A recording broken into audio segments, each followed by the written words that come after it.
Hi everybody, it's Jillian McMullen here, and I am a dietitian and all things natural health and essential oil related, and I'm talking about weight loss. And today I thought it would be fun to highlight Betty White because she's turning 95 this week, and it's popping up on my news feed a lot. And I was reading some of her life advice tips and just some things that she recommended for having a fulfilling and happy life.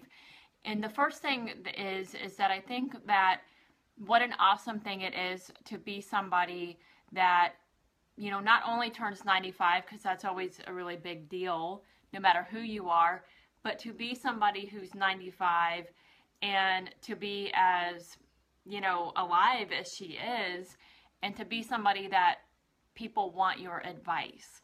Because, she's known as somebody who is a classy person, a funny person, an all around just great person.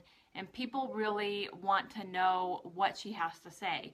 And to have lived that kind of life where people generally think of you as a great human being is just a great accomplishment in general, no matter how old you are. But she gave some really great advice. And of course, my weight loss dietitian mind, I want to apply it to you who are really making that your goal this year, and how you can apply that. And of course, we can apply it to everything, but how you can make that work for you right now and what you're trying to do with your weight loss, especially for those of you who are struggling with emotional eating, which I know is probably the majority of you, because even boredom eating is emotional eating. So most people do have, to some level, struggle with that. So the first one that she mentioned that was notable to me was to stay busy. And busy to her was in a good way. So she meant don't stay busy where it's all focused on you. Don't be a busybody where you're out there gossiping, where you're out there making it me, and you're focusing on your problems. But what she meant was be busy in a way where you are focusing on what really interests you in life, and you are indulging in that. So you're really immersing yourself in your interest in your life, and you are going all out for it. So give your time to what deserves your attention. And to use that word, deserves it. What deserves your indulgence? I'm going to just be completely blunt here and tell you that when we think of the word indulgence, we tend to think of, I indulged on this, awesome food. I indulged in this dessert. That doesn't deserve your time. It doesn't deserve, when you're bored, food does not deserve the time. You do not deserve to fill your time up with eating. Indulge yourself in what really lights you up. And that's what she's done with her life. Hey, Lane, she really, she's filled her time with that. And you can tell by the different things that she's done in her life. The second one was she said to get up early. And from I can think about people that I know that consistently stay active, they consistently exercise, and people that, recommend a good time to exercise. It's always in the morning. Now, and generally speaking, the best time to exercise is when you're going to be consistent at it. But the morning tends to be the best because things like this don't happen in the morning. They're sleeping, and things generally, there's just not a whole lot going on early hours of the morning. She said she gets up at 6:30 a.m. every morning, and that's when she starts her day. So getting up early is just kind of like, you get a lot more done. I think a lot of people just think clearer.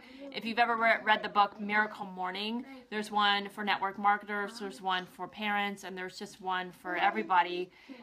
There's a lot to be said about how you start your day. And I have a feeling that she probably started her day, and probably does, in such a way that aligns with Miracle Morning. So if you've never read that book, I highly recommend it. And then the last two, there's two more, is love everything around you. Well, I guess I already talked about that one. The last one is not indulge in regrets. So this is where people in a weight loss standpoint tend to get stuck in that vicious cycle. You're indulging in the regrets of what you ate, what you didn't do, you know, failing on that diet, falling off track, and so you're letting yourself stay in it for too long, and then just staying off track for so long that you don't even know how to get back on track. So indulging in those regrets just kind of, you know, keeps you off track. And she gave herself as an example that she's been married 3 times. And she said, you know what, if I had to do it all over again, knowing what I know now, I would have gotten married 3 times still. So she doesn't indulge in regrets. She doesn't waste her time focusing on things that don't deserve her time. So what is it that you're focusing on? What are you regretting? Right, Lane, you know, feeding that cycle, this is what really feeds stress eating. You feel guilty because you ate something you shouldn't have eaten. So then you end up just eating to feed that, to make yourself feel better, and then you feel guilty even more, and then it just becomes a vicious cycle. And Declan, stop. So there you have it. Keep yourself busy by occupying your time with things that really light you up, and get up early in the morning, whatever early means to you. But I think for most of us, we can agree it's before at least 9 a.m. And don't indulge in regrets. So that was the life tips for having a fulfilling life by Betty White. And I think we can agree somebody like Betty White, who is 95 years old, knows a thing or two about a fulfilling life. So I'll tell him, Lane. Have a great day, guys. And I still have the free offer on my banner. If you just click that link, it'll bring you to some natural foods we all have access to that are metabolism boosters and appetite suppressants. So take advantage of that, and I'll talk to you guys tomorrow.